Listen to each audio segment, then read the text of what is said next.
Welcome to the Pit Crew. I'm Camille, your attending, and I have my residents with me.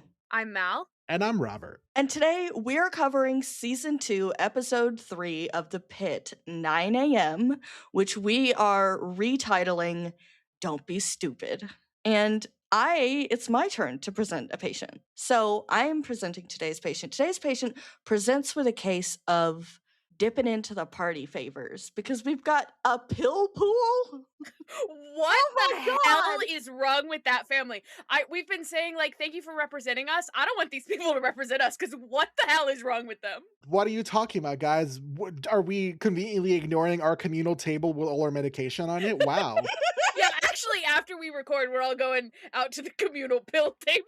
We're just gonna, take whatever. Listeners, we actually have the sisterhood of the traveling pillbox, and we just ship it back and forth. It's just a mixture of pills. They're actually not labeled or anything, and you just take a handful and see what happens. Everyone adds a little drug.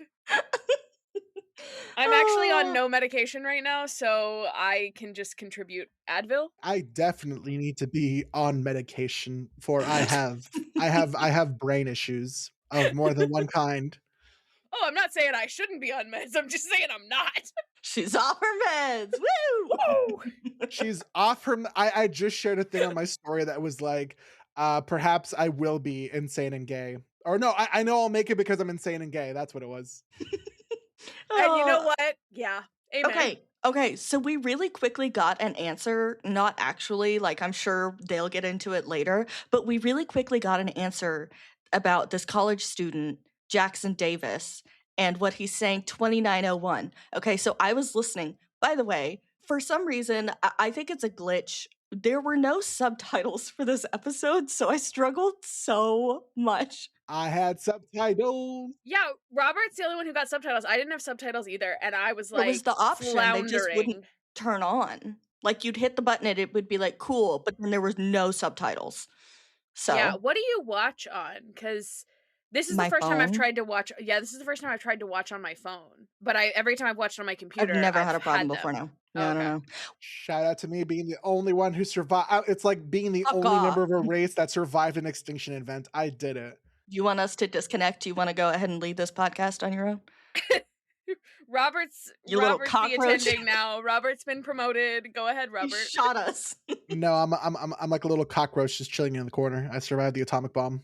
Oh my god. The atomic bomb that is not having subtitles. I don't know if that analogy actually works. It works perfectly. So I was listening. I had to rewind 4 times. But this kid, he says 2901, 2710, Title 18, Section 1938. And I was like, okay, I'm just throwing these into Google. And I found Pennsylvania state law regarding ethnic intimidation.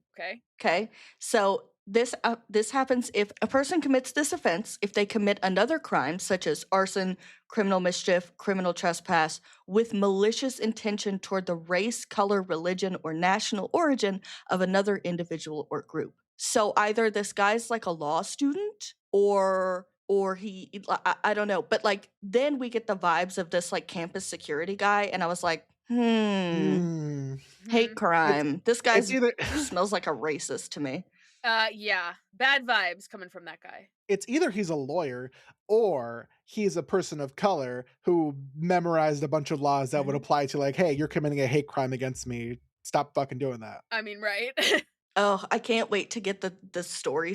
But yes, so there you go. There's my sleuthing for you for anyone who's I wonder.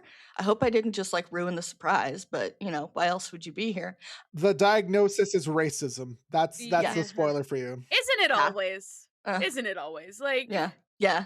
So the Ukrainian woman from earlier who says that she can smell or taste the shit in the back of her throat from episode 1, she's saying or she's coming back in with Antoine, who's one of our medical assistants who's returning from season 1, and the Hansons are also leaving, but then their dads are both there, and so Donnie says treat 'em and street 'em. Damn, they updated it. They're using the old, the correct term.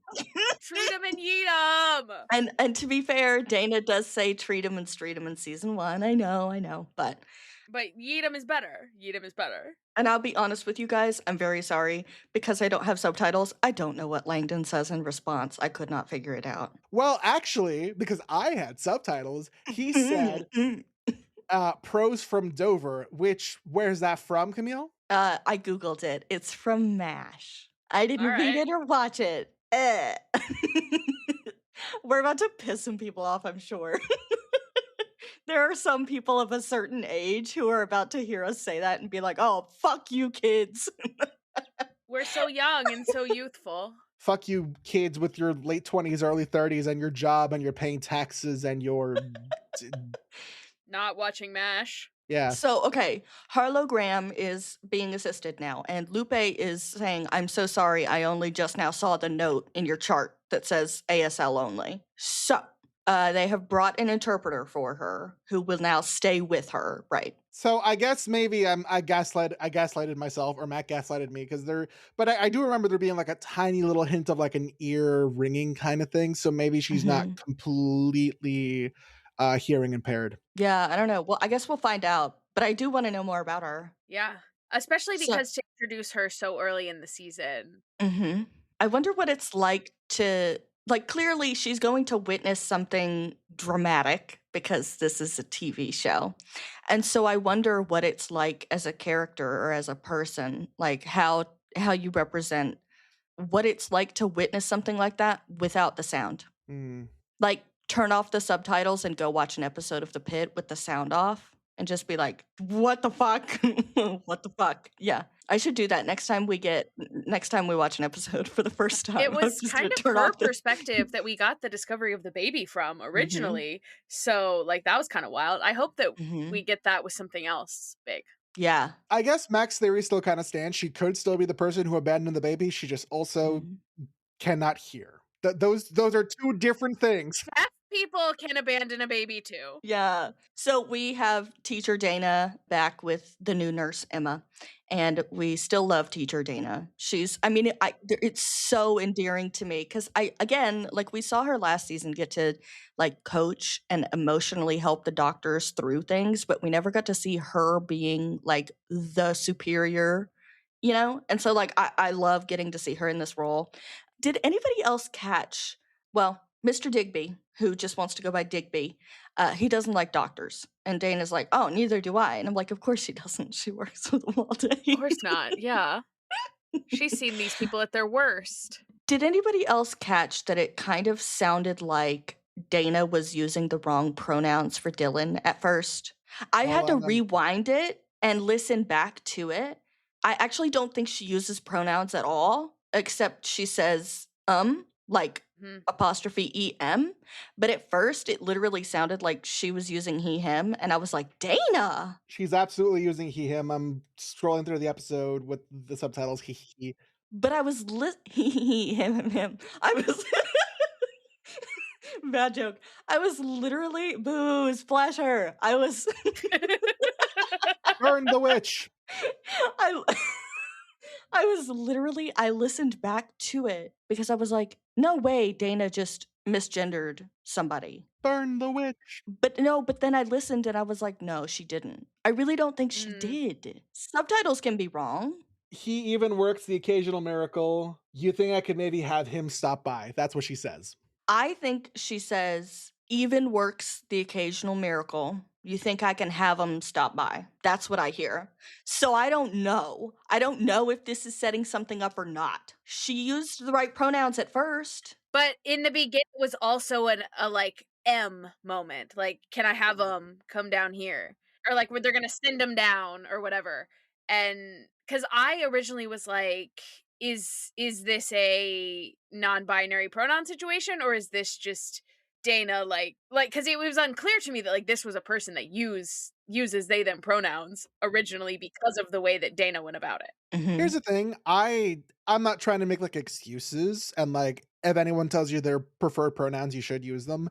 I use they them. I also use he him. I also don't particularly care. Like if I we have grabbed you and shook you like a rag doll before and be like, what fucking pronouns do you use? And you're like, I don't care. We're like, Robert! Because when I first met Robert it was like your social media said exclusively they them. So my entire life, the entire time I've known Robert, I've been like, okay, they, and then all of a sudden people are using he, and I was like, do I need to stop them? Like, do I need to be like, hey, actually? And then I was like, Robert, do I need to stop Actually? them? And you were like, no, I don't care. Well, And I was like, then what do I do?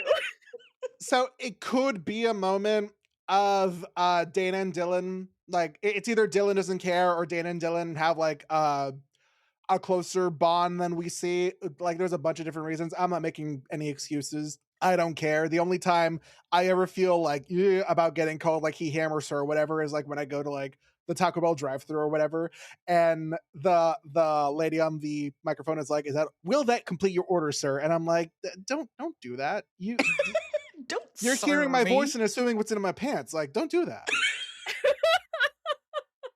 It's an IKEA shark plushie. Calm down. Okay, so listeners, this is when you get to tell us what you think. What did you hear? Like, put it in the comments, social media, email us, Spotify comments, leave a review on Apple Podcasts. That's not me fishing for engagement. I'm genuinely like, what did you guys hear? But also we're fishing for engagement because we love attention. So We do. Can I just say, we have had so many listeners since season 2 started. We are amazed. I mean, I'm amazed. I was just looking at our analytics, and the top 4 episodes of ours are like from the beginning of season 1. And then I think it's like the 5th most streamed and downloaded episode is episode 1 of season 2. There's like 860 something streams and downloads. It's only been like 3 weeks. This is crazy. We got an email from someone the other day, and they were like, hey, if you see a little dot for a listener at the very southernmost point of South Africa, that's me. Like, guys, that's crazy. Thank you for reaching out and telling us. We don't have analytics in a way where we can see them on a map. So we love to hear like from people who are like in a random place to let us know. So yeah, it's so cool. Yeah, because like the Spotify Wrapped coming up and being like, yeah, this podcast was streamed in like, I don't even know how many countries. I was like, that many countries exist? That's crazy. Yeah. Now, how many countries do you think exist, Mal? Give me a number. I don't know. I'm just at least 100. I would like one listener from Djibouti, just so we can say it, please. If you know anyone in Djibouti, please send them the Recommend this podcast to them. Thank you. Please and thank you. I think they speak French there. Sure. I said a nice thing about the French last episode. Let's keep it that way. Well, you get one. So, speaking of nice things, Dana says the 2 most important things is that they know that we're here and that we'll never stop offering, because she's trying to get Mr. Digby to understand, like, social services and the system are for you. Use them, right? You should never be shamed for government assistance and things like that. That is literally what it's there for. There is no shame in needing it and using those services. They are taxpayer funded. They are there for you. Use them. Use them. So Tony Chinchillo comes in, and he's campus security, and he's saying that Jackson Davis is probably on meth. He says he threw a chair at him, and he's called him an animal. And my note just says racist. Racism, racism, racism. Shout out to Brooklyn Nine-Nine for that one, because I think of that every time someone brings up racism. I start singing Gina Linetti's racism song, and just shout out to Brooklyn Nine-Nine for that one. I know you're a little bit propaganda, but you're really funny. You're a little bit propaganda, but then the last season is like, actually, we have our main character quit being a cop because he realizes being a cop sucks. Anyway. Spoilers. Don't watch propaganda. Anyway, even if that was true, even if Jackson Davis was on meth and threw a chair at him, calling him an animal, that's definitely racial aggression right there. He also later on says junkie jungle or something like that. And I was like, yo, that's fucking racist, bro. Yeah, people who are not racist don't say things like that. Just fun fact. Can we just kill this man? Yeah, no, I literally was like, strike 1, strike 2. You know what? I'm coming for you with a bat. I'm like, is this head wound bad enough to be terminal? Because I kind of hope. It's unfortunately a small laceration that they're like, "Oh, we could probably fix that with some, like, some glue or whatever." Mm, And the fact, it's also a red flag to me that he seems to be looking for like workers' comp. mm. Not in like a, oh, people are abusing the system, da da da da. But I'm like, did he like escalate the situation thinking that like this kid could be like provoked into fighting him or whatever so that he could like get some time off of work? Because like that is problematic in so many ways. To be fair, that's a strong theory because he is out the gate being like, "I need this shit Yeah. detailed and documented. I need the police here." Like, Yeah. I feel Well, like that is sort of the criteria in this scenario to be like, "Oh, I got assaulted. I need all this paperwork filled out so I can get my 2 weeks off or whatever." I see it more as like a badge of honor thing. Like, I need the paperwork that says that I took down a criminal meth head in the school library. Like, because we see him later with the cops and he's like, oh, fellas, and I'm like, you're not cool. Yeah. Like, it's giving Truly. Big Ed, the serial killer. Oh my God, the serial killer who couldn't become a cop because he was too tall. Do you know what I'm talking about? No, The No. co-ed killer? I'm not that flavor of white girl. I know nothing about What serial flavor are you? killers Co-ed because killer. Good I am lord. What's it? normal. Ed Kemper. Ed Kemper. So he would go to the bar and make friends with all the cops. He couldn't become a cop because he was literally too tall. He was too big of a dude. And he ended up becoming a serial killer, but he was like besties with all the cops because he would go to the I bar. mean, listen, if you can't become a cop, become a serial killer. I mean, might as well. It's the next logical step. So, Dylan and Santos are talking about the red flags for abuse with Kylie Connors. And Santos is really starting to lean into this abuse angle. And she is still insisting that, like, dad may not come. For me, again, I am going into season 2 trying to be more forgiving of her. Like, I'm trying really hard. And so I do see the effort that she's putting in. But at the same time, it feels like she put in a little effort and then was like, nah, fuck it. It feels a little bit like she's backsliding to season Yes. 1, threatening a guy who's, intubated, like, on a table. Mm hmm. Mm hmm. We don't quite get there, but, like, and Mm thankfully, I guess we don't because later on the dad does, like, show up and we find out the hmm. actual reason that Kylie Connors has these bruises, but, I also like that Mel seems to be doing better now after resting, right? Because Langdon had that moment of being like, hey, 10 minutes, turns the lights off, closes the door. And she's like back in it. She's more in it than she was, which is why me as a person, every time I've watched this show and Mel's had a moment, I've been like, where's Langdon? Because he's the only one that gets it with her. And I swear to God, if he'd just been there, like in the He's in the back half so of season 1 good for with her. her. Yeah. Mhm. And I say that as if she's like a child.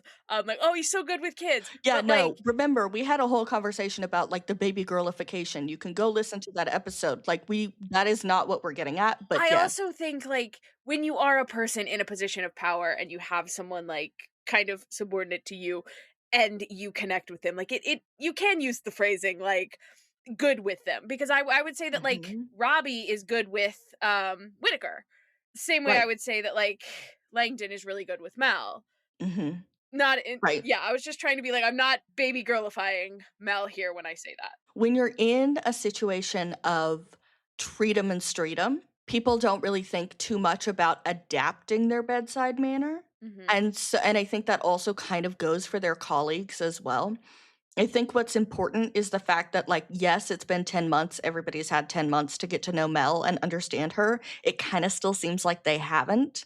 But Mhm. Langdon picked up on it on day fucking 1 and remembers 10 months later. Unfortunately, I feel like the Langdon Mel shippers may be onto something. Listeners, you cannot see the pained face that I am making, but She looks like you just squeezed lemons into her eyes. they've gripped me. I'm so fascinated by this relationship and I want more of it and don't start sending me fanfic for this because people have sent me fanfic and that's been great and lovely and wonderful and I cannot cross that line. I can't, but I fear that I might before the end of the season. People recommend, like, fanfic and books and stuff to Mel in our comment section, and she loves it. To Mal. Mel, I'm sorry. Jesus. Nice to meet you. Listeners, she's saved in my phone as Dr. Mal King. So can you Yes. I blame zoned me? out for like 2 seconds. What are we fanficking? Listen, Mel and I are the same. Actually, Why is no one answering my question? I know. I well, think because I you're wanted to talk muted. about the me being Mel part of it all. Because sometimes Camille will put in the notes of the episode Mal when she means Mel. Okay. That's happened like twice. No, people sent me What like letter? Santos Garcia fan fiction.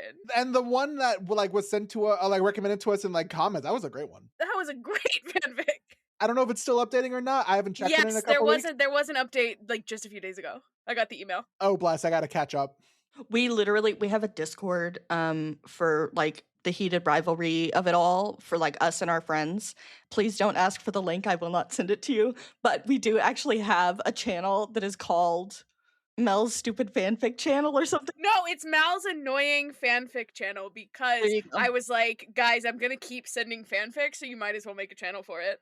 Yeah. And it's been great. I get to be annoying, and other people get to be annoying with me, and I'm living my best life. Mhm, Because mhm. every other time I have been so like gung ho about something, like growing up, fanfiction was such a, and this is like so off topic, and I'm so sorry, but fanfic was such a like my dirty little secret kind of thing. Like I Mhm. didn't want anyone to know I was reading it. I would turn my phone off so fast, like the second anyone looked over my shoulder, because I was like, fanfic, Yeah. no.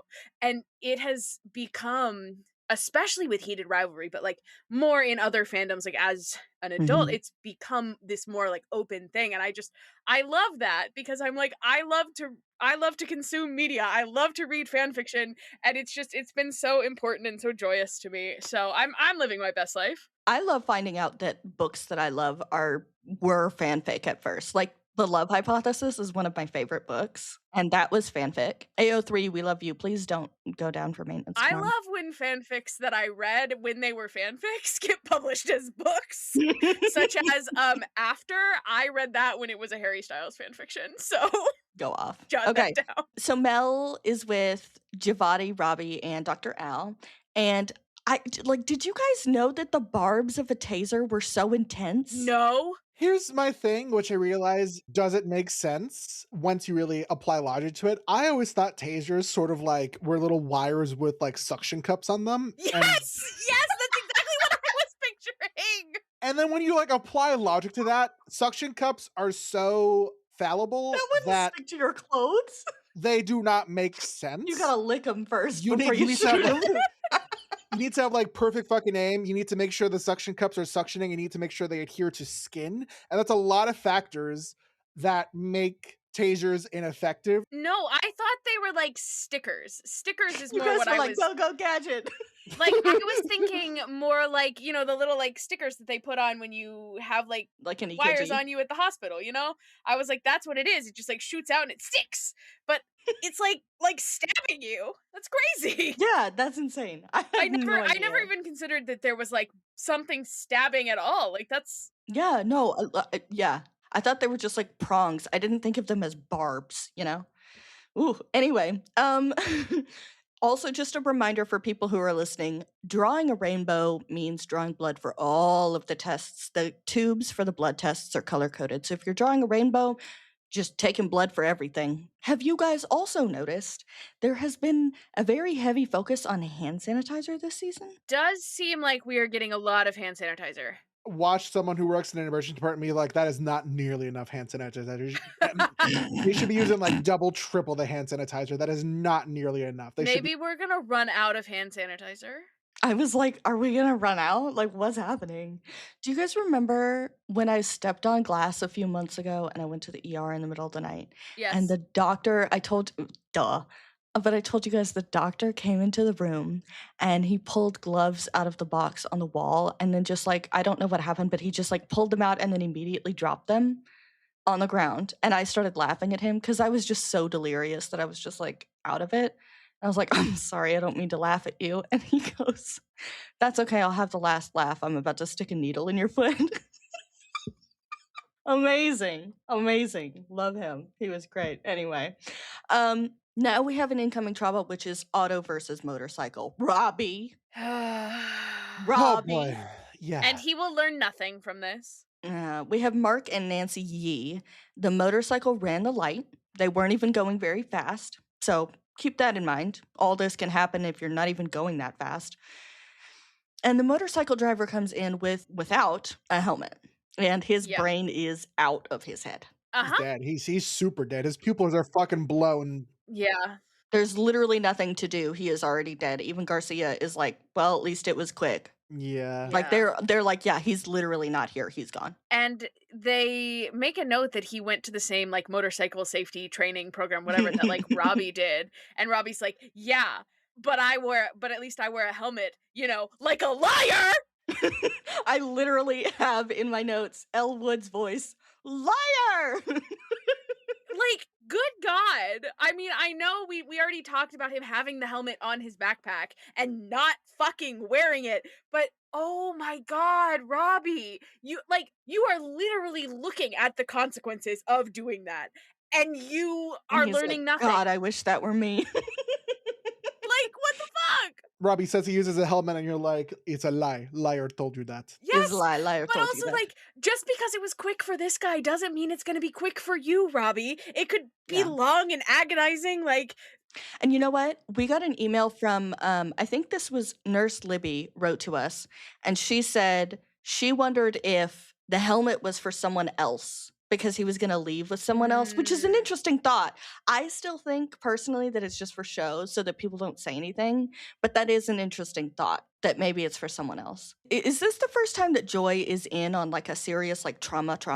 Because when they're like, this guy's dead, she's like, wait a minute, don't we need like a moment of silence? And they're like, yeah, later. She like does not seem to be coping with this. Mrs. Macabre or Miss Macabre is like, whoa, wait, don't we need a moment of silence for this guy whose brain is not in his head? Like I almost had a moment of thinking like, is she kind of shell-shocked by this? Is she finally going, oop? Because, yeah, Joy was working on the, like, mannequin dummy, right? When they were cutting open that guy, in the first episode. That was crazy, by the way. I still am not over that. They really jumped right back in with the horrifying stuff.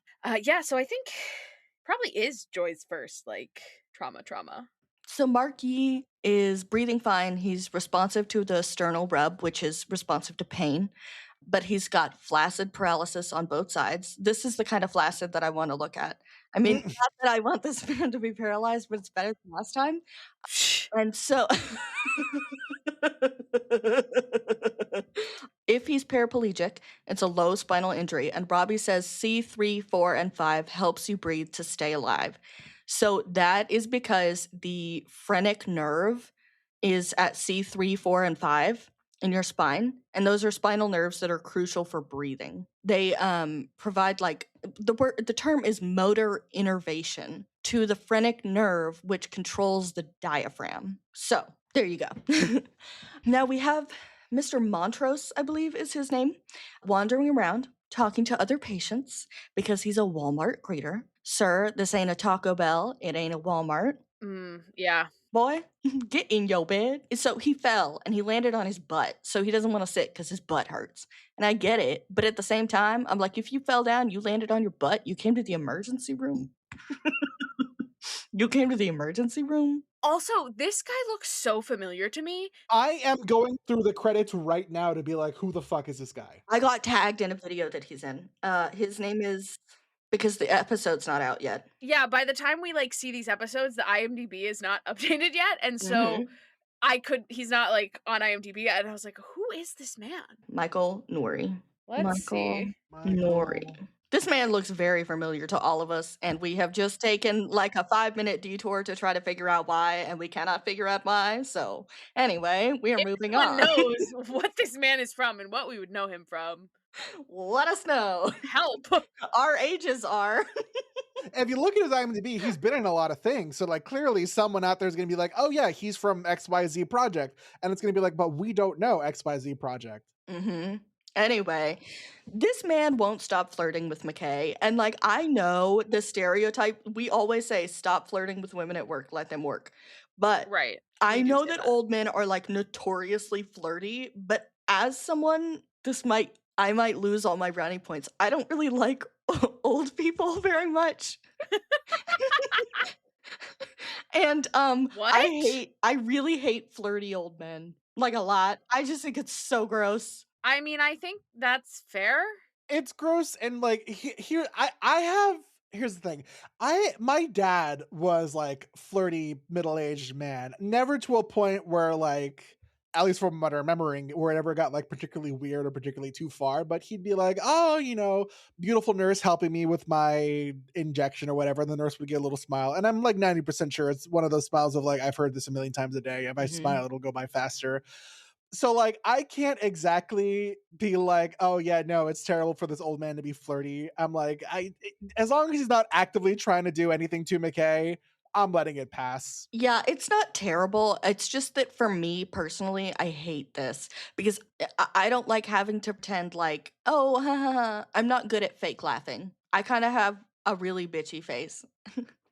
I laugh a lot, but not when I'm like, oh, and I don't like faking anything. I So. also just like don't like to be flirted with ever. Okay, cutie.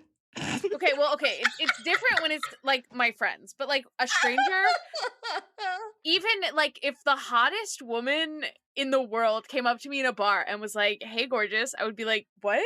Ugh." How's it going, big dick? Oh my god, I forgot about that. I forgot about that too. We're bringing back a classic, folks.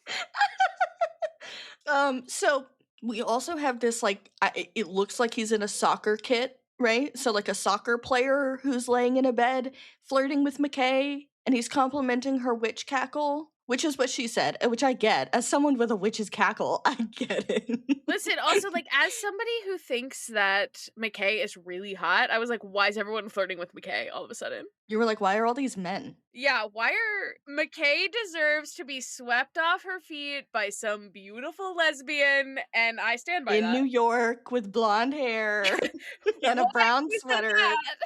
Potentially someone a little bit younger, prepared to be a stepmom. What?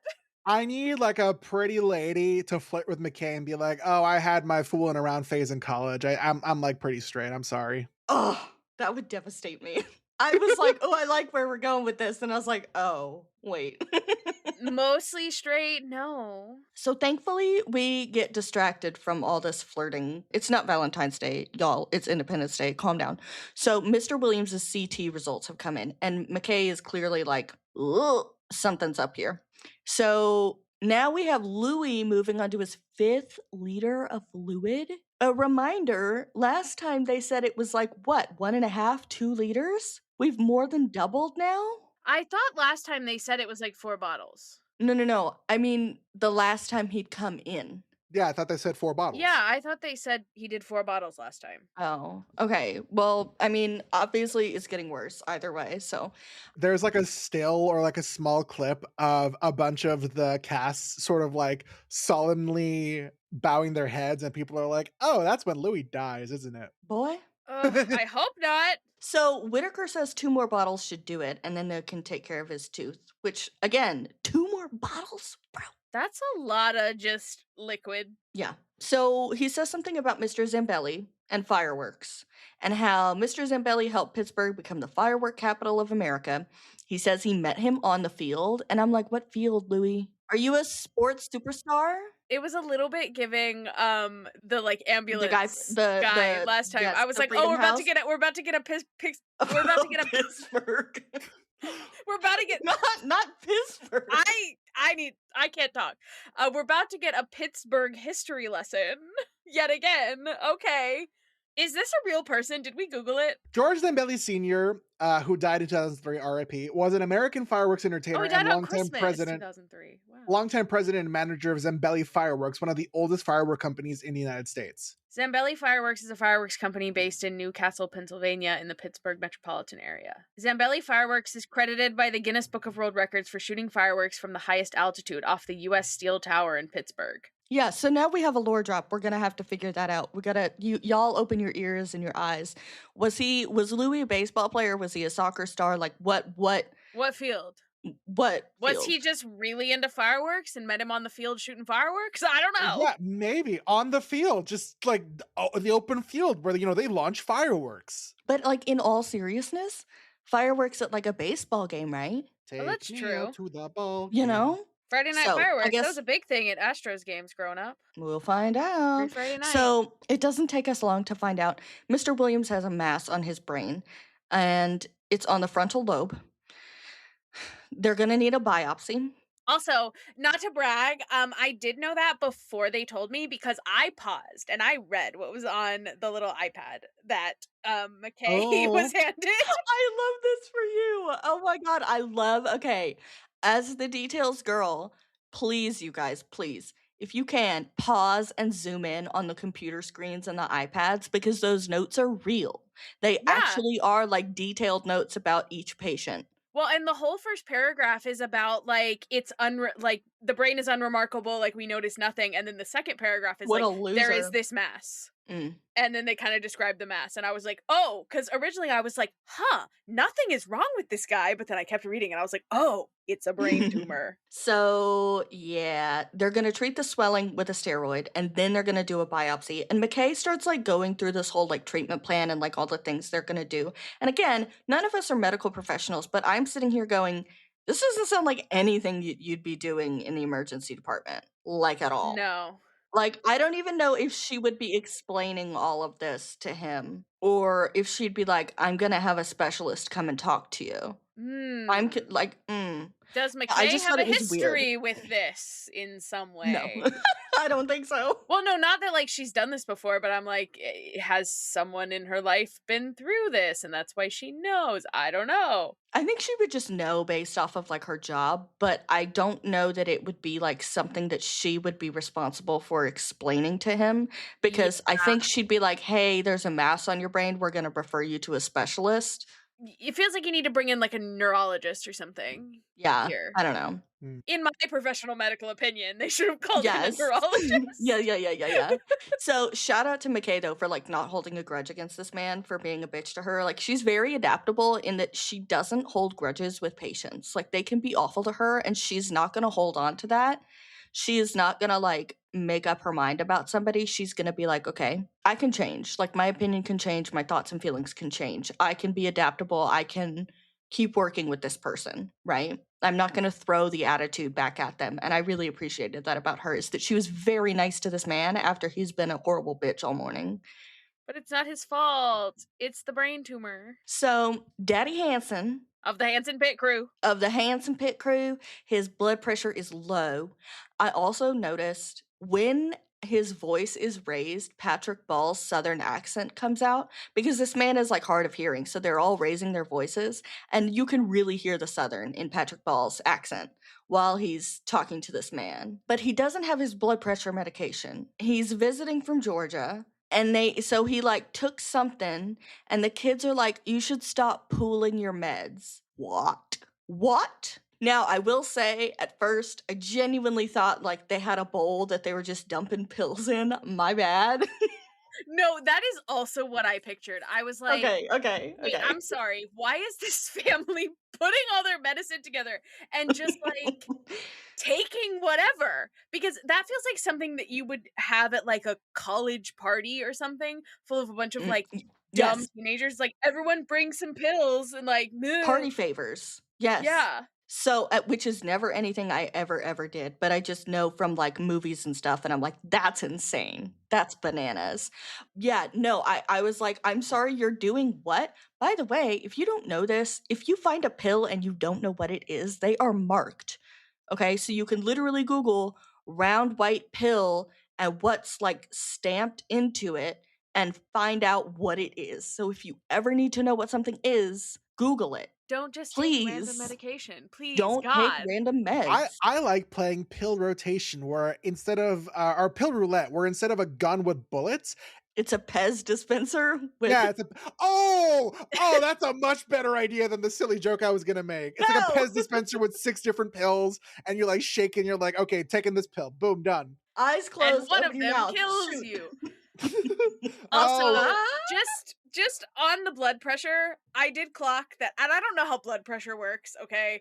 I've tried to learn, and it's just something that has never stuck. I don't know what the two different numbers mean. Don't try to teach me. I'm like, ooh, yes, numbers. But yeah, no. Honestly, anytime they like say a blood pressure on this show, they have to tell me is it high or low because I don't know. But the second number of his blood pressure is 67. And I can't make a 6-7 joke because last time Camille basically told me to kill myself. So that's just me saying that I noted it and I want to make the joke, but I'm not going to because Camille will hate me. But the youths have conditioned me. Can't believe that joke made it into the final edit last week. I thought that was funny as fuck. I'm like, we had to keep it. Are you kidding me? I And made that joke and a 9/11 joke, and you kept both of them. yeah, because as God intended, I want to give a little peek behind the curtains. There was like an extra 5 minutes after that where we kept, or like a minute or whatever, where we kept talking about like what Camille had said, and I cut all that out, so it just goes from Camille telling Mal to kill herself. Anyways, here's what's happening on the pit. Take I'm all not of a bad Robby's friend. suicidal ideation, double it now, and give it to me. No, give it to me because I made the 6-7 joke. 6-7. Oh god. No, I like again. Hold on. Friendly reminder, if you've forgotten, I'm a heart patient, so like I should understand blood Ding ding pressure. ding ding ding ding ding ding ding ding ding. But I Everyone, don't. Take everyone, a mark, shot. take a shot. Take a Mark it pill. on your Yeah, take bingo a random board. pill from your pill bowl. Open up your medicine cabinet. The more expired the medicine, the better. We are not actually advising. Please. But I don't know. There's nothing better to wash down your prescribed medication than an ice cold beer. When I first wait. Within like my first year of taking antidepressants, there was a day where I took my pills and I had been like drinking a beer at the time, and I like took my pills and my roommate was like, "Are you supposed to do that?" And I was like, "Yeah, my doctor said they actually work better if you do." And she went, "Really?" And I was like, "No." Anyway, so we're back to Mr. Yi, and he can't talk. It could be a concussion. We don't really know, but he's gonna go to CT. And Robbie says all will be revealed by the donut of truth. Which, for a little sneak peek behind the curtain, was gonna maybe be the title for this episode. Mm-hmm. We had a couple of nominations for what we were going to name this episode, and I'll point them out as we go along, because for previous episodes we've only ever had like 1 or 2 nomination ideas. For this episode we had like 4. Yeah, we And had like, a lot. to be clear, there's actually much more thought than you would think that goes into it, because some of them are too long, and then but they would be great, and then some of them are like, you can't include swear words because it's not good for the search engine optimization, which is called SEO. You'll be like removed from certain recommended things and podcasts, episodes, blah blah blah, if you have a swear word. So like, we want to do certain quotes because they fit perfectly or they're funny or we love them, but we can't because they said the fuck word. that. So Mrs. Yi looks like shit, bro. Yeah. She looks pale as fuck. And I'm so glad to realize that I wasn't just being a judgmental bitch, that this actually was intentional. Yeah, but I also think like there's a certain level of like pale and stressed you would be like watching this happen to your husband, you know? So I'm like, I understand why they didn't necessarily like push her harder to get checked out. She will not let them look her over. The paramedics were like, okay, yeah, we, gave her like the once over and she seems okay. She's A&O ×4, I believe is how you say it. So she's alert and oriented. She's all good. She's responding to questions, doing a lot better than her husband. And so, but like, yeah, they can't force her to be looked over. They could have been a little more insistent, as we find out later, but there's only so much insistence you can do when she's giving a very firm, coherent no. Right. Dr. Robby and Dr. Al's rapport is like improving. They're kind of flirting. They're kind of flirty, they're which a little flirty. I don't like at all. I'm pretty sure we had a couple of people in our comments on one of our reels be like, "Oh, I can see Dr. Al and Dr. Robby is like a really like toxic ship or whatever." I'm like, I can't. Yuck. Good for you, but I can't. You can't see it as like a toxic ship? I can see it as a toxic I ship. can see it as a toxic ship. I mean, like, I don't want to partake in the toxic ship is what I meant. But I see it. But they are building a little bit of rapport. I think they're maybe slowly going through the whole, like, yeah, we're on opposite sides, but we have to work together for this ship, so we might as well. It's a little like we might as well work together, and it's also a little bit like they're both attendings. They both have the expertise, so they just bounce off each other in a rhythm that works. I will challenge that and say that I think that Dr. Al has kind of taken a step back, and Dr. Robbie's like, oh, fucking finally, a woman's out of my business. 2 things I know about Dr. Robbie. 1, he's a bitch. 2, he really doesn't like. He barely dates white women. There's 1, but her son is mixed. So that was probably every woman that you could ever look at with Dr. Robbie and maybe ship is a brown or black woman. And then he was like, I dated a white woman once. Her son was mixed. And I'm like, aha, there it is. We come back to Emma with Mrs. Kovalenko, who has a burn and has it wrapped in A drape. a drape. I think it's her curtain, she says, because it's cleaner than her tablecloth, which I found funny. She wants to wait for a doctor. She got scared by the fireworks that her kids were using, or like the kids in like her backyard were using. I presume her kids, or like her kids and their friends. No, neighborhood kids. Oh, it's neighborhood kids. And she spilled a samovar of something hot in her leg. We find out this is essentially like a giant like container that you put like hot tea or hot coffee in. And she's very fond of the fact that Robbie is Jewish. She hears Robivnich and she's like, oh, you're Jewish? And I'm like, can I tell you, this is the first episode this season that had me crying. I cried.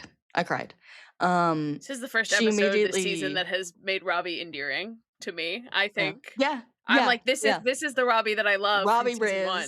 Yes. Robbie Riz. Yeah. She like quizzes him. She's like, are you married? Do you go to synagogue? While he's trying to take care of her, it's revealed that she covered her burn in honey. And if the burns aren't severe, some medical grade honey has antibacterial properties. So in theory, it could work. However, her burns are more Honey's severe. rad as hell, just by the way. Yeah. She asks where Robbie went to synagogue, and I think he's like, oh, I went to my grandparents' synagogue, and what about you? And she's like, the Tree of Life, which, Camille, take it away. What's the Tree of Life? I gasped when she said this. I literally went, and I already feel emotional. Okay, so. Teach me something, Camille, because I did not know. You don't know this? Okay. So on October 27th, 2018, a gunman entered the Tree of Life synagogue in Pittsburgh and started shooting. He killed 11 people and he wounded 6. It was the deadliest attack on a local Jewish community in American history. There has been speculation that Dr. Robbie is actually named in honor of Dr. Rabinowitz, who was a dearly loved and respected family doctor in Pittsburgh, and he was the first victim of the shooting. He heard the shooting and he came rushing to see what was happening, and he was the first victim. And one of his patients remembered him as, this is what's going to get me. One of his patients remembered him as the man to hold hands with HIV and AIDS patients without gloves. They said he was the one to go to. He was known in the community for keeping us alive the longest. He often held our hands and always hugged us as we left his office. Oh, this is really hard. Sorry. I've posted about this on my Instagram before on the PITT details. There has been widespread speculation. It's never been confirmed, but there's been widespread speculation that Dr. Rabinovich got his name from Dr. Rabinowitz. This happened in the Squirrel Hill neighborhood of Pittsburgh. 26% of the Jewish community of Pittsburgh lives in this neighborhood. In 2017, there was a 57% increase in anti-Semitic incidents in the U.S. that also tied in with anti-Asian, anti-Muslim hate crimes and things like that. The shooter in this attack had 2 guns and discharged those weapons just under 100 times. And I just want to read you the names and a little bit about the people who passed. There was Joyce Feinberg, she was 75, and a retired University of Pittsburgh research specialist. Richard Gottfried was 65, he was a dentist. Rose Mallinger, 97, was a congregant of the synagogue and had been for more than 60 years. Jerry Rabinowitz, 65, was a family physician. Cecil and David Rosenthal were 59 and 54. They were brothers and they lived together at a community home for people with disabilities. Bernice and Sylvan Simon were 84 and 86. They were a retired couple and they celebrated their wedding at the Tree of Life Synagogue in 1956. Daniel Stein was 71. He was a retired salesman and a substitute school teacher. Melvin Wax was 87 and a retired accountant. He was leading services at the time of the shooting. And Irving Younger, 69, was a retired real estate company owner, and he served as a greeter at the synagogue. So may their memory be a blessing. I remember when that happened. And so when she said Tree of Life, I cried. And I'm crying again now. But yeah, there's a documentary on HBO that you can watch that I did not have time to watch it, but in preparation, we had very little time to prep for this episode, but I have heard that it was wonderful. And so I will be watching that. So she says, Dr. Robby says they'll get her home in time for fireworks. And she says, no more fireworks. And I just I don't know if you guys watch, well, I know Mal does. She makes faces when she watches TV and it's wonderful. But I just was watching this episode and just nodding when she said that. I was like, yep. Like a solemn nod. Yeah. No, it's 100%. You don't have to say anything else. Yeah. And I do want to add that Noah Wiley wrote this episode. So bless him. Bless him. Great job, Noah. Great job, Noah. There's more to talk about in just the way that he wrote this, and I will come back to it. But just a moment of yeah.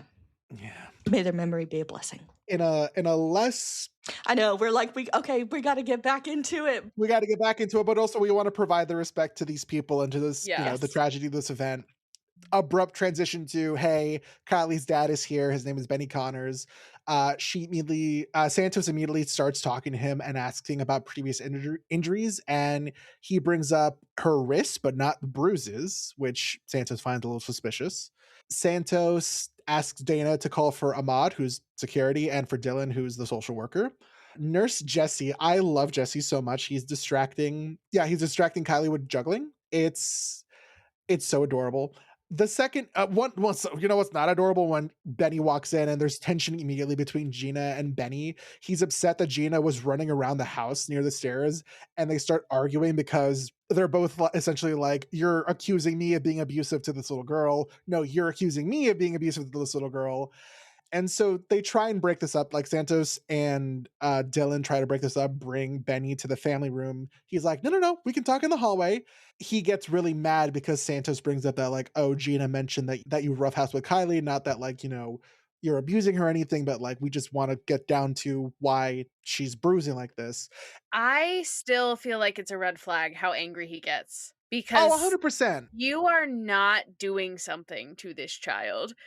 And somebody's like, oh, your girlfriend mentioned that you roughhouse with her sometimes.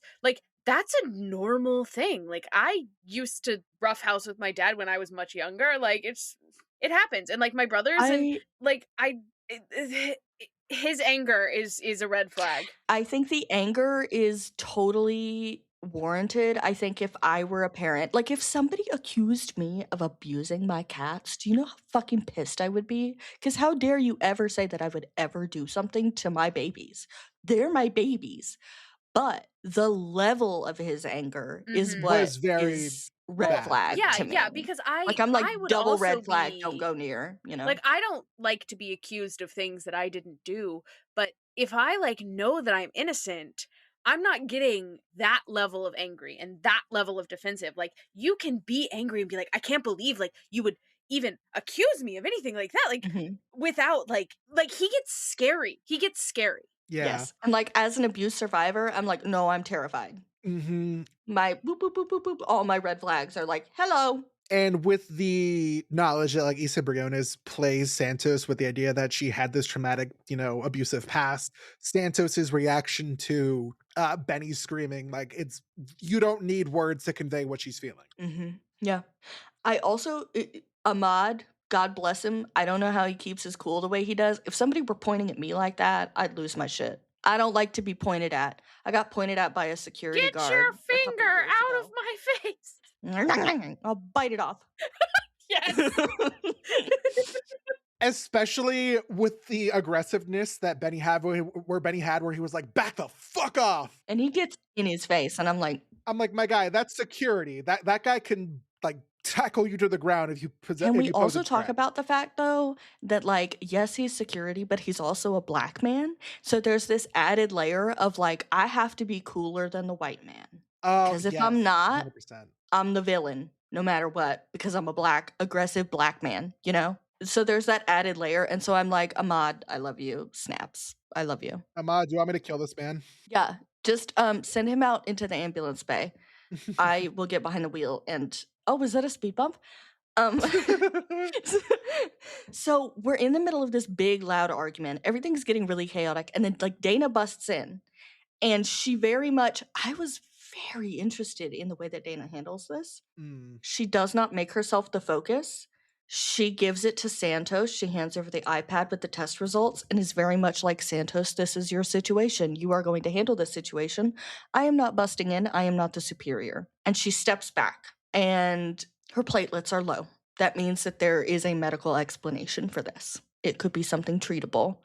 It does not necessarily mean that someone is hurting her. No. It's something called ITP, which I Googled. But also, someone could be hurting her. Immune thrombocytopenia. I think that's Immuno? immuno. We're good at the medical stuff. You just made that I still haven't found my berries face. Anyway, ITP is basically, and she explains this later, but basically, this girl's immune system is attacking her platelets. And so she has low platelets and she's bruising super easily. So there's a medical explanation, we think. She does have to stay in the hospital for 3 days. We find this out later. She's going to need to stay there for 3 days. Also, they're going to be treating her with high dose steroids. And as someone who was just on high dose steroids recently, when I tell you, I have taken many steroids in my life for my back injury because it flares up and that's the only thing that helps me. I don't want a painkiller. I want steroids to help the inflammation. They put me on high dose steroids for the first time this most recent time. Camille was full of rage. I was ready to kill a motherfucker. This is why I shouted at Mal. I got mad at Mal. I was ready to kill somebody. I was ready to start.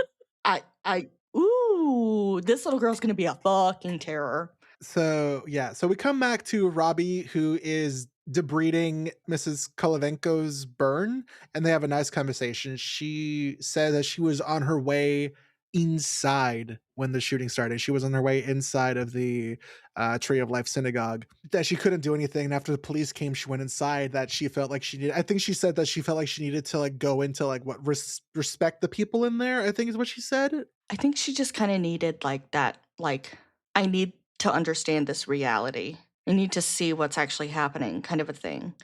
Like, I will not be able to cope with this if I don't actually see it with my own eyes. I wanted to Google and see if this was like to a specific person, like an honor to a specific person. There was, that I could find, there was not a woman. There was a man who was running a few minutes late, but he was parked in his car down the street and watched the whole thing happen. But I did not find anything. So I don't think that she is based off of any real life person. She says she's better now, but the fireworks still upset her. And then Robby is like, there's no clock. Yeah, there's no clock on. So she says, and maybe I'm stupid, who knows? She says, no clock, you must be joking. And I was like, I don't understand. Did you guys understand what she was trying to say? I feel like it was kind of like she's trying to like be, oh, I'm strong and I've got, I thought that I got through this, but like I wasn't expecting the fireworks to like set something off. And now that Robby is telling her like, oh, there is no set like time to recover from trauma, she's like, oh wow, I thought I did recover from it. Well, shit, you must be joking. Or I I don't mean, know. it might be a like kind of a yeah, no, I know. Like, no shit, there's no clock. Like, I know this is hard. I know this is I don't know.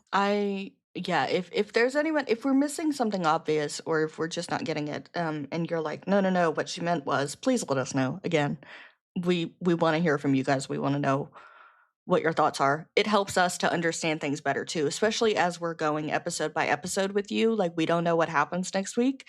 It helps us to hear from you guys and hear your theories. And also, it's just really fun We also got our episode a little bit late this week. because of the holiday. And so we kind of scrambled a little bit. So I feel like Mhm.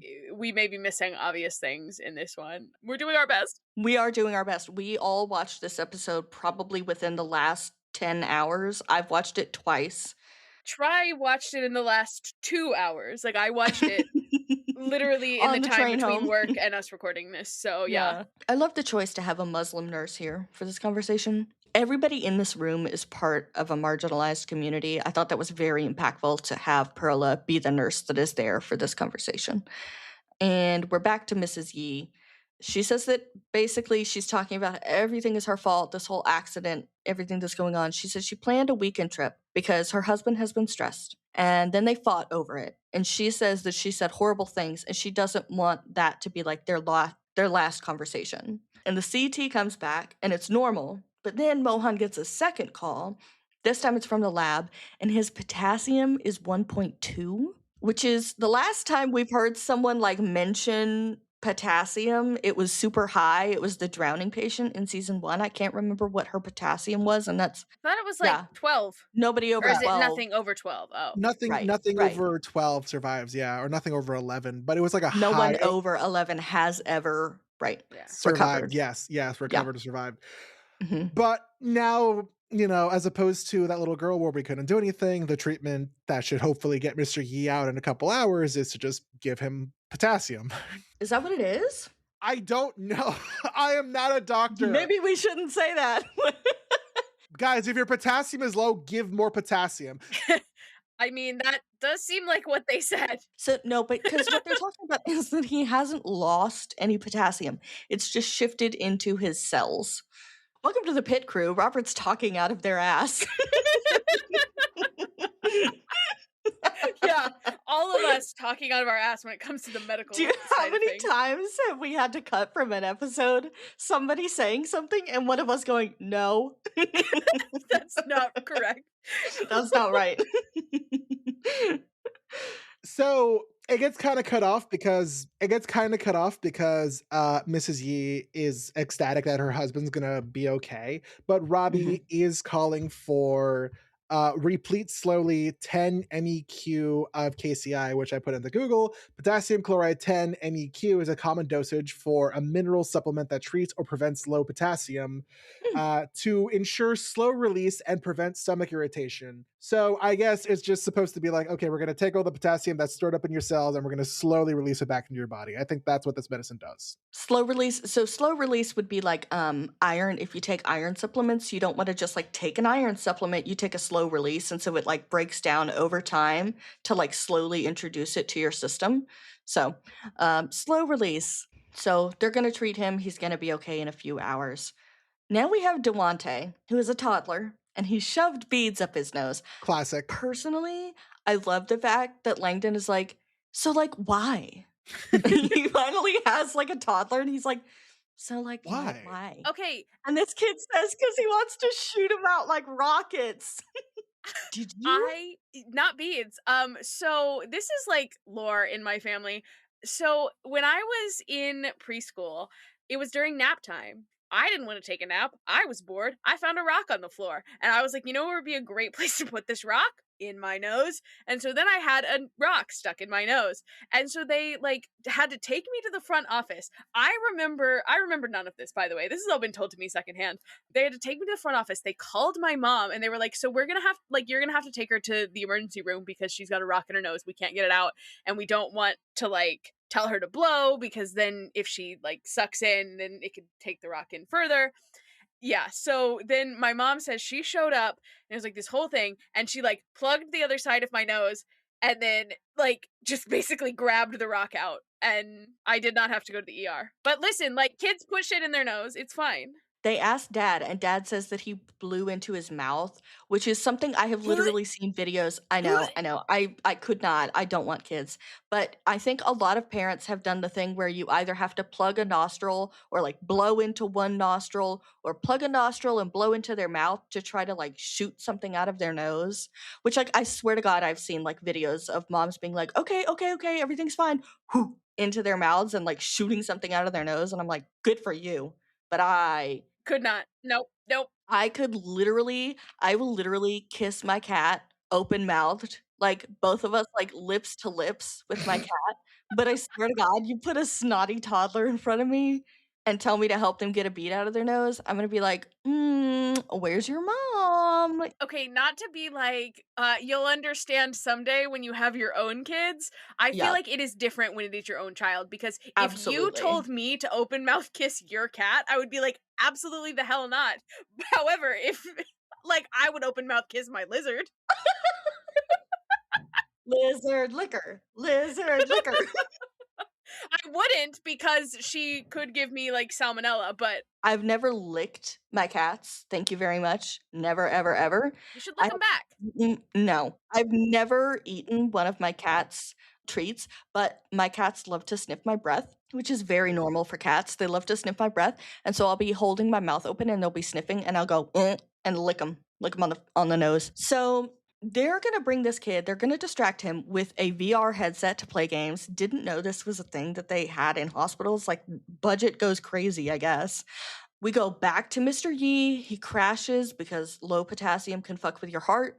They shock him. And like, again, this is the pit. We're jumping back and forth. Santos says, nothing like a zebra to start your morning. And I was like, the fuck? So I looked it up. There's a horse in the hospital. I didn't know he knew how to do that.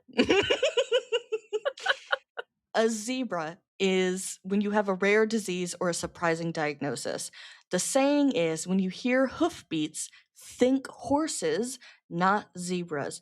Everyone who works in a hospital just like vomited and rolled over in their grave hearing that because they have to hear it all the fucking time. Which if you don't understand what that means, basically they're saying if it walks like a duck and it quacks like a duck, it's a duck, right? Like don't think it's a zebra, it's probably just a horse, right? Treat it like a horse, it's not a zebra. AKA if the symptoms presented, correspond to an average disease, treat it as if it's an average disease before you start going into like, okay, maybe it's one of these obscure If it diseases. looks like child abuse, it's probably child abuse. It might be. Go down that path of like ruling that out first. But Ogilvy, ha ha ha, finally, this motherfucker doesn't know something. Woohoo! Fun fact, because this is our first Ogilvy mention of the episode. I was at brunch on Sunday talking to someone about the pit because by the way, side note, so many people this weekend told me that they are waiting until the whole season drops to binge this season of the pit, and I was like, guys, Bitches. what? That's what? Okay. That's part of the appeal, is week by week. I can't relate, but I guess have fun with that. Like, if you want to experience the shift live with them, cool. But I was talking to someone about the pit, and she was like, oh, yeah, I haven't seen it because I'm trying to binge it, whatever. But she's like, oh, yeah, but one of my friends is on the show. He plays Ogilvy. And I was like, oh, That I hate bitch? him. I was like, I hate him so bad. I'm so sorry. I have it on good authority that he and Shabana Aziz actually get along really, really well. So when they have a scene where they have to like go at it like they do, that it's actually like really entertaining and they do a great job of it. So, Well, that's good. That's good opposed to them having like actual beef. Yeah. So also, we get another banger of a Santos line, which is idiopathic means that the patient is pathetic and the doctor is an idiot. Which I like the slice of humble pie. I like that she's calling herself an idiot. Not that I'm like, ooh, talk down to yourself, but like I like that she's finally like, okay, I was an idiot. Okay, but also, I don't think she's actually calling the patient pathetic, so I don't think she's No. actually calling herself an idiot. Maybe. But I definitely think pathetic, not in like a lame way, but as in like pathetic as in can't help yourself, right? I think there are certain words that we have a negative connotation for that don't have a negative denotation, you know? True. So, we get the random drop that baby Jane Doe is doing well. She's taking a bottle. Everything's great. Yeah, no baby in this episode. Bummer. No baby. Who's checking on the baby for this hour? Where's the baby? Not a hot man because we didn't get to see it.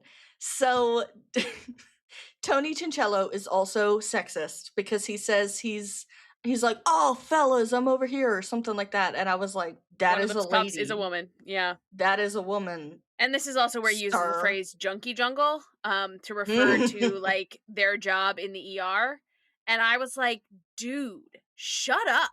Yeah. Shut up. And he's so excited to have like cop buddies. And I'm like, Yeah. I'll kill you myself with my bare fucking hands. Yeah, once again, I am praying for this head wound to somehow kill him.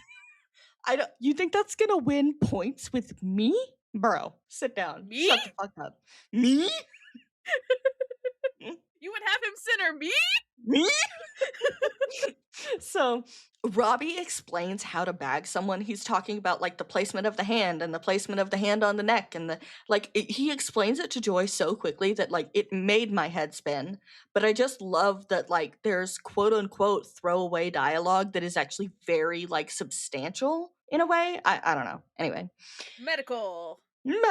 Yay, doctors. So Mr. Yi is back after one shock. There's just a delay. There was some sort of journal in 2024 that basically said like, yes, you can shock him one time. There's just kind of a delay in the heartbeat coming back. We do get to see Dr. Al's incredible bedside manner. Oh yeah, she's great here. Amazing. Her clinical way of explaining things to students comes in handy here because she breaks it down to this woman. And I was like, God damn. And then Shorty got low. Shorty got low. She, Mrs. Yi hit the flow. She hit the flow. Next thing you know, Shorty got low. Anyway. And she's bleeding internally. Not the boots with the fur. Shawty's got that internal bleed. So I was like, I felt validated again because like at first I was like, am I a bitch for being like, Louis is a lot bigger than he used to be? And now I was like, Mrs. Yi looks like shit. And then something happened and I was like, oh, thank God. Okay.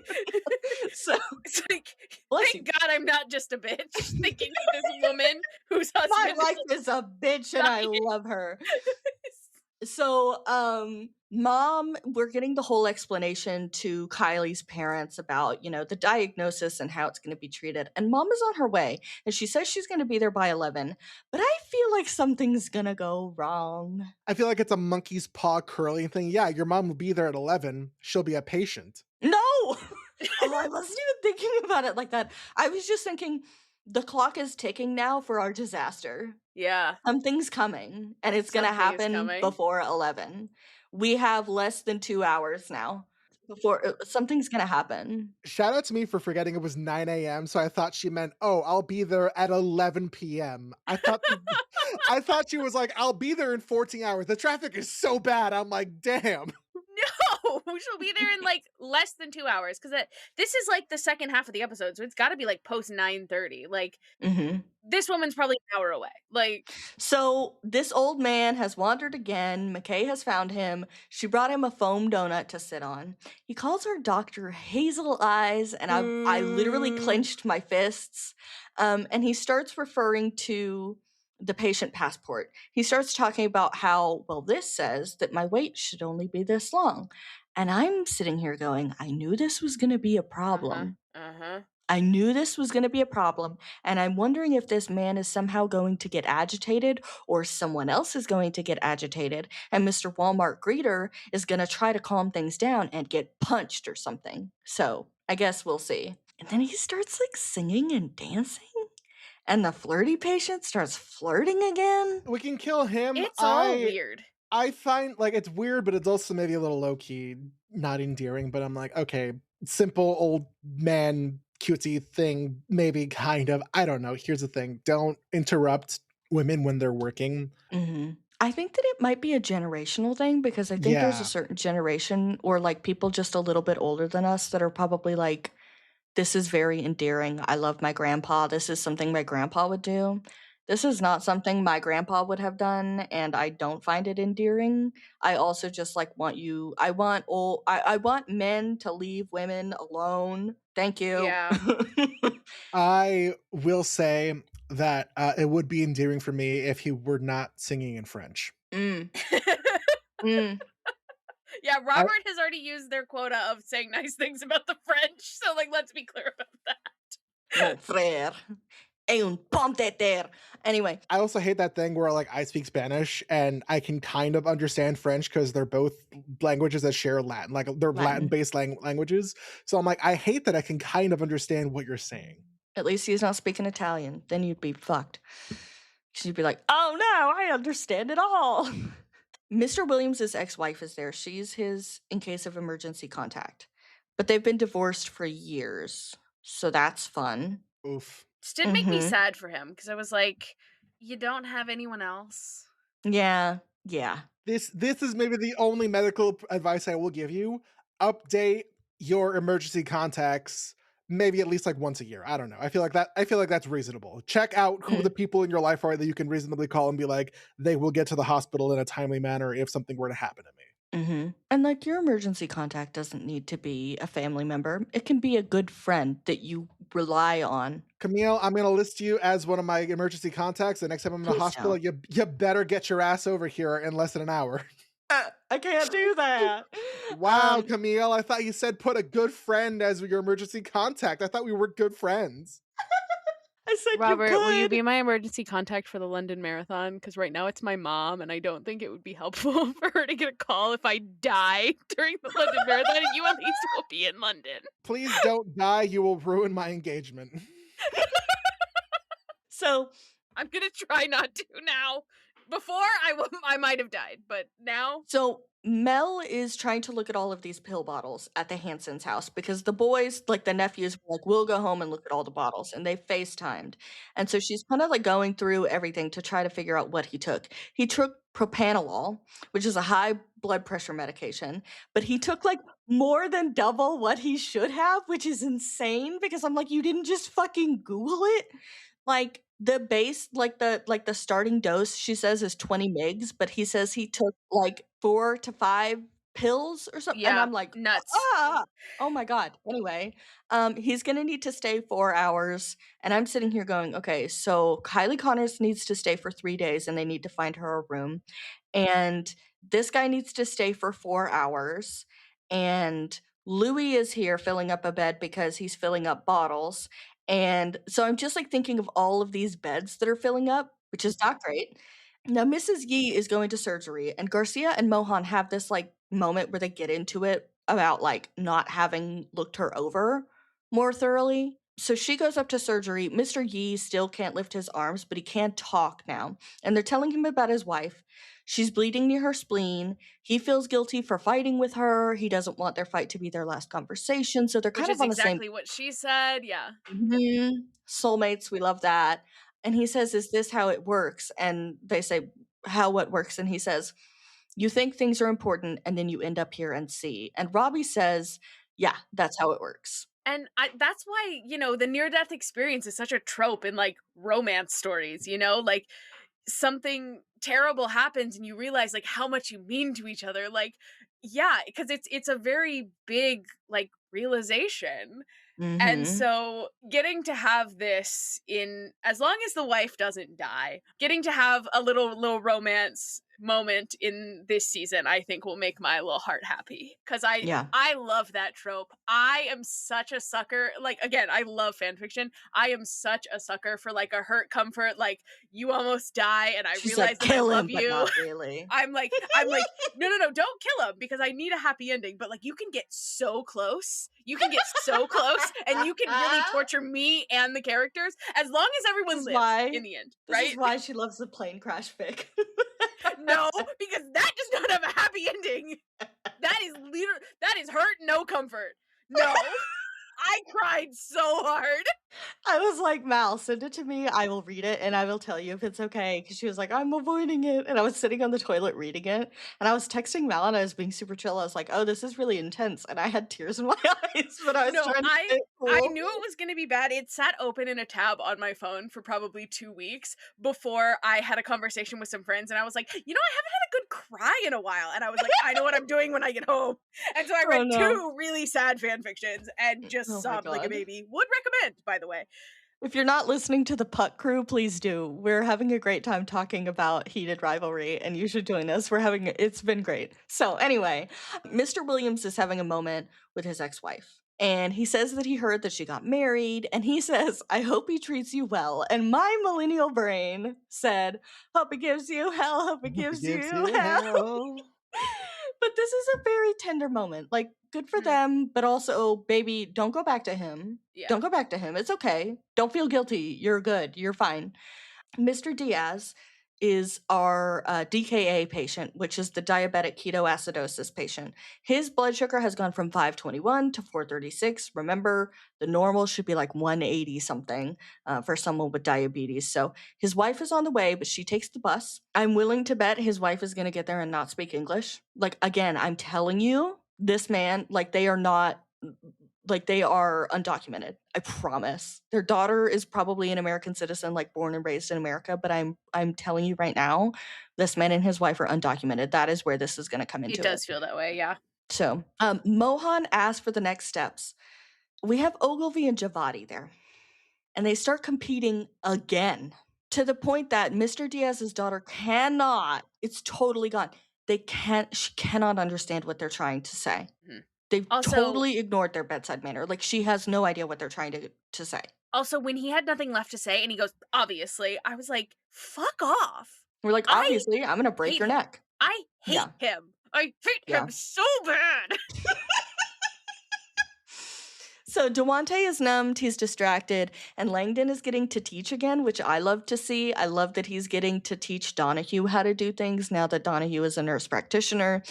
He's talking about a John O'Donohue book, and it's a book of blessings, and there's one about fatherhood, and he says he's been reading this guy's books a lot.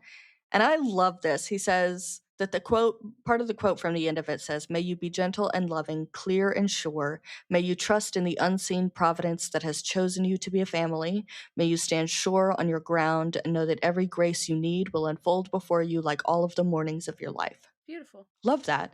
I love this mindfulness Langdon. I love this, like, present in the moment Langdon, because Langdon last season was very, what's next?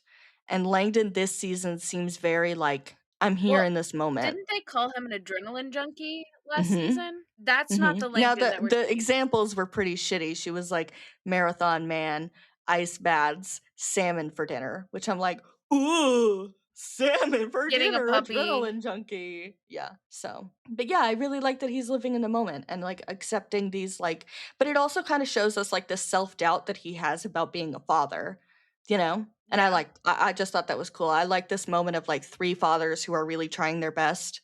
Loved it. Jackson Davis's results are back. He is the college student from the very beginning of the episode, and he's not high on anything at all. The talk screen is like negative. There's nothing. And Dr. Al reads this out loud, but I'm like, is that legal?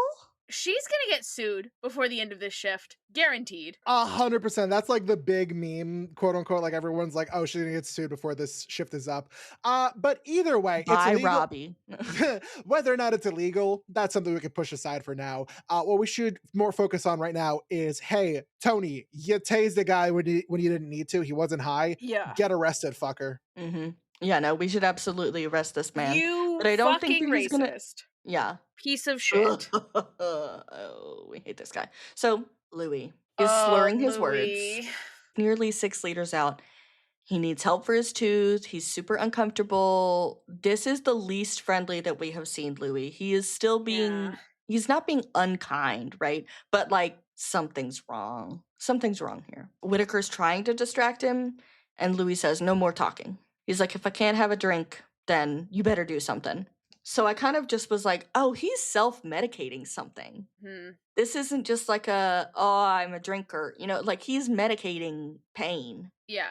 Which is a perspective I didn't consider before. Now we have Perla with Mrs. Kovalenko, and she says something, she's like, you're Muslim, and she says something about the mosques raising money and paying for the funerals of the victims of the Tree of Life.